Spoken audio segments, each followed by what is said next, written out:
Hey kids, it's time for more shoes and heavy breathing with Skyen.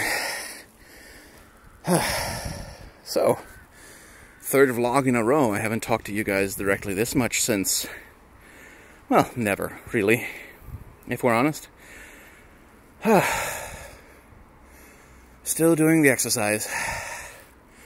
And to be honest, I'm kind of using the vlogging thing as an extra motivator. I haven't had trouble getting motivated or anything, but this has been an extra motivator. It's like the idea of I'm gonna go film a vlog. I'm gonna go make content for the YouTubes. Does help get me on the door, as sad as that sounds. Because it's, it's more of a project than just walking back and forth, going up and down some stairs and suffering pain in my calves. I gotta say, my calves are like, after 3 days of this, well, actually more than 3 days, like about a week of this, more or less straight, my calves are beginning to register their displeasure. Like, when I first start walking, I can really feel it, but like, once I'm warmed up, once I'm into it right now, they're fine, no pain whatsoever. But it might be that soon I'm gonna have to take myself a rest day and do some, I don't know, weightlifting at home. I've got a kettlebell in the apartment. It was a gift. Guess I'll use that to get my pulse up if I need to. Because I'm sure as hell not trying to, ruin my muscles. That's the thing. I know a lot of people who, like, make New Year's resolutions and are like, yes, this year, oh, I'm gonna get in shape. I'm gonna be in the gym every day. And then they don't know how to pace themselves. And they crash out really fucking hard. Not only because they, like, injure themselves, but also because they spend so much fucking energy right away, mental and physical, just to get into the gym and exercise, and really every day they're kind of whipping themselves up into a frenzy to go, right? But you can't keep that up, like that gung-ho, fuck yeah, let's go, let's do it. It's not gonna last every day. And it's a resource that you run out of. I know that because I've tried it like 5 or 6 times, where it goes great for the first week or month or 2 months or whatever, but eventually you run out of that juice, and then you can't get yourself out of bed or out the door, or you can't get yourself to go. And then, if like me you're depressive, if you hit a depressive period, and you've spent all your gung-ho juice just on doing gym stuff, then you don't have any gung-ho juice left to, push yourself out of a depressive funk, for example, or get your ass out of the door and into the gym when you're depressed, which is the time when you need that exercise the most, because exercise releases endorphins in your brain that can help. Like, it doesn't cure depression. I fucking hate it when I see that online. Like, health sites or reply people on Twitter or what the fuck ever who are like, oh, you should just try and do some more exercise. Like, exercise releases endorphins and they cure depression. No, the fuck they don't. No, the fuck they don't. They don't cure fuck shit. They help. Like, they make it a little, if you have a bunch of endorphins from exercise in your system, it helps. It regulates you a little bit. But it doesn't cure jack shit. That's something I really wish people would shut the fuck up about. Telling depressed people to just go exercise or do yoga or whatever. Like, no. Those things help. They don't cure it. And they require energy, and they require money, and they require time. Which makes them inaccessible to the poor, first of all. And inaccessible especially to people who are already depressed. Because they will already have... Because when you're depressed, you fall back behind on everything. So you're already going to have a million demands on your time and your resources that you can't keep up with already. And adding another job on top of that exercise does not help at all. Which is why the way that exercise can help depression is if you sort of gently get yourself to exercise.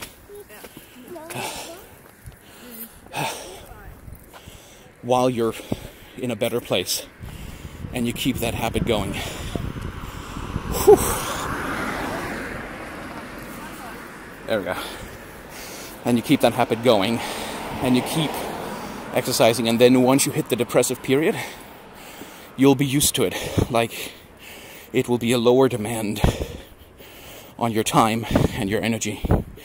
Because you don't have to fight your way into it. That's how exercise can help. But yeah, fucking, there's really few things more infuriating than online mental health advice sometimes, because fucking hell. So much mental health advice, that's the thing that gets me. So much mental health advice essentially boils down to, I've got a new job for you. Like, I've got a task for you. I've got something else that you need to spend your energy doing. I have got something I'm asking you to spend time or money or energy or whatever. I'm asking you to spend something on this, to invest in order to see a return. Which is kind of like telling a homeless person just to buy a house, you know. Well, if you just bought a house, then your homelessness problem would be solved. Well, yeah, but, you know, if I could buy a house, I wouldn't be fucking homeless now, would I? If I could just exercise and regulate my brain that way, I wouldn't be depressed now, would I? So, you know, that's distressing. Almost halfway through. I guess that's what I wanted to talk about today. I really don't have any plan for any of these. I really don't. So I just end up talking about whatever the fuck is on my mind, which I suppose is healthy too. That's kind of why I started vlogging, is to, I don't know, have someone to talk to. Well, that sounds really sad. I have people to talk to, but it's kind of nice to articulate yourself into a recorded form. It's like a diary, sort of. Except it's a diary I share with everyone. Well, I mean, everyone has, it's like, what, 1,500 people? 1,700, maybe, subscribe to the channel. And most of you don't watch every single video. Or even most of them, really. Which I completely get.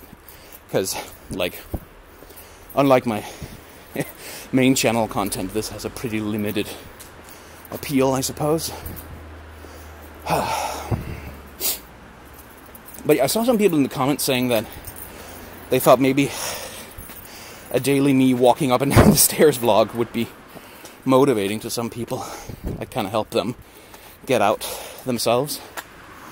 And if they can do that, that would be lovely. That would motivate me as well. Like, if this shit is helpful to any of you, do please let me know in the comments.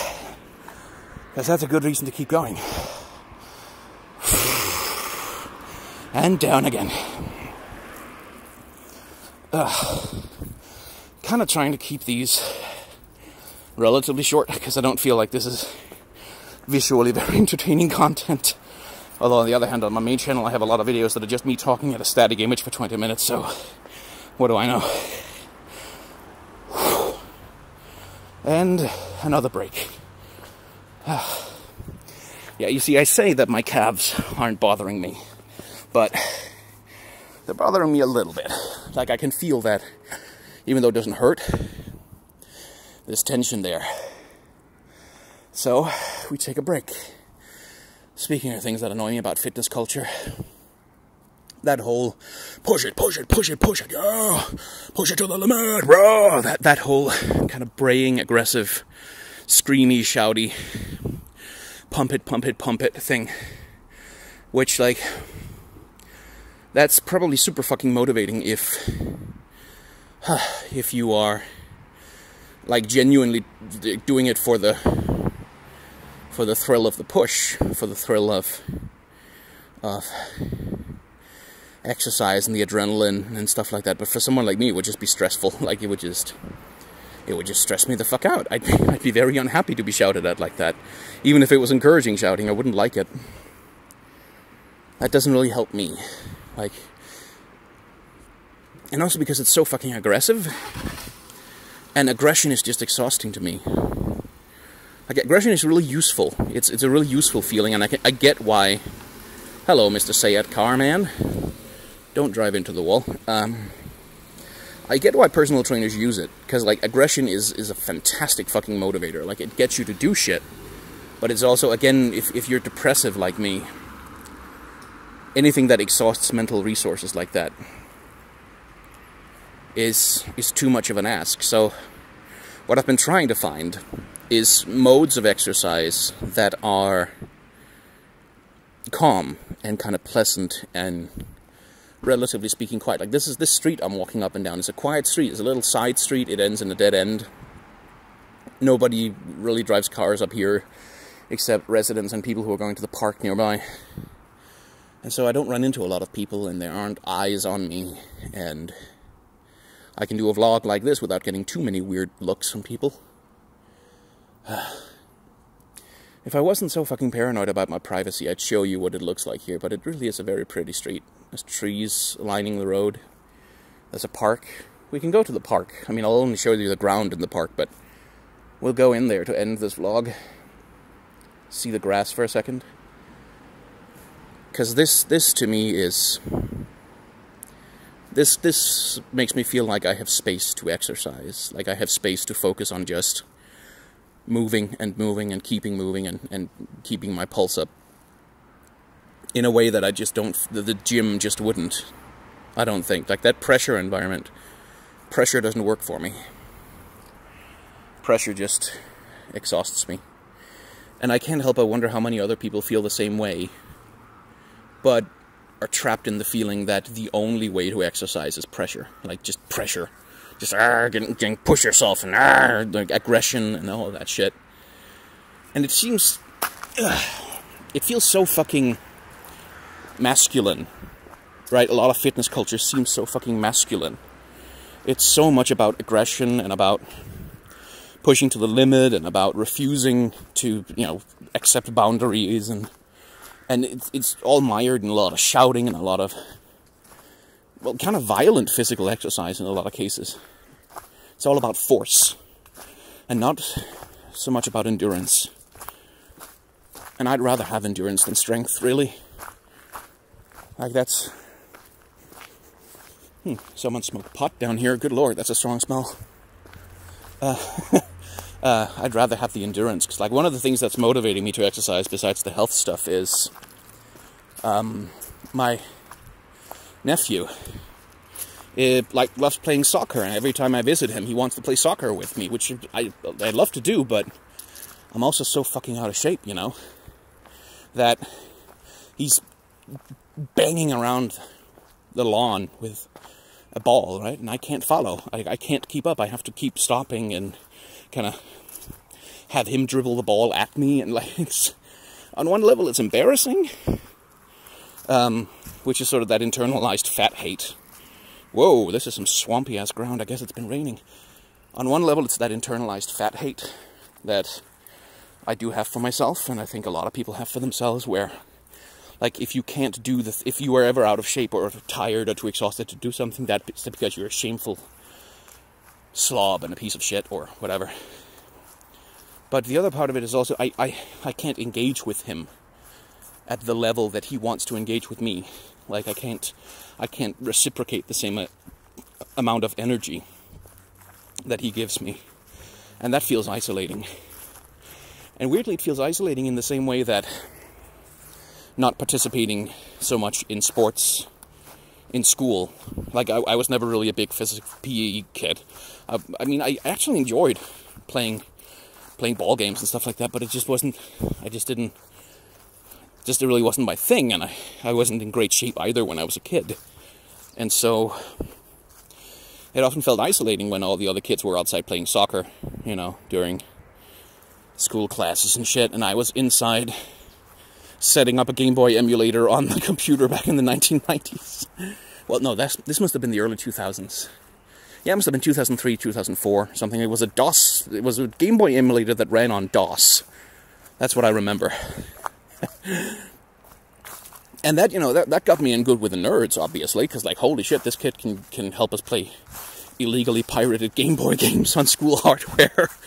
But, you know, it felt isolating that even if I wanted to go out and play soccer, I couldn't, because I wouldn't be able to keep up.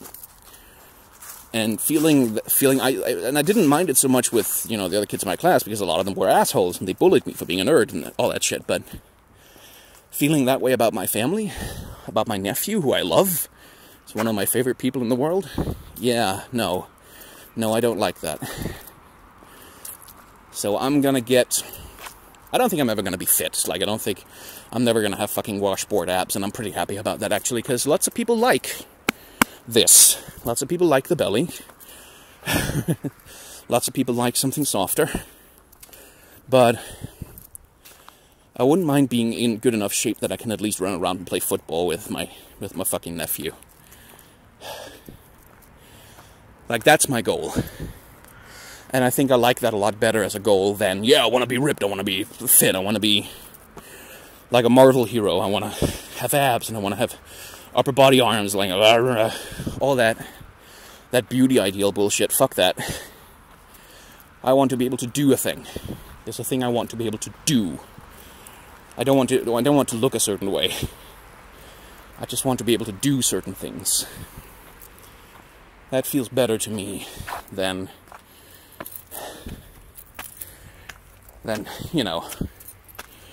trying to live up to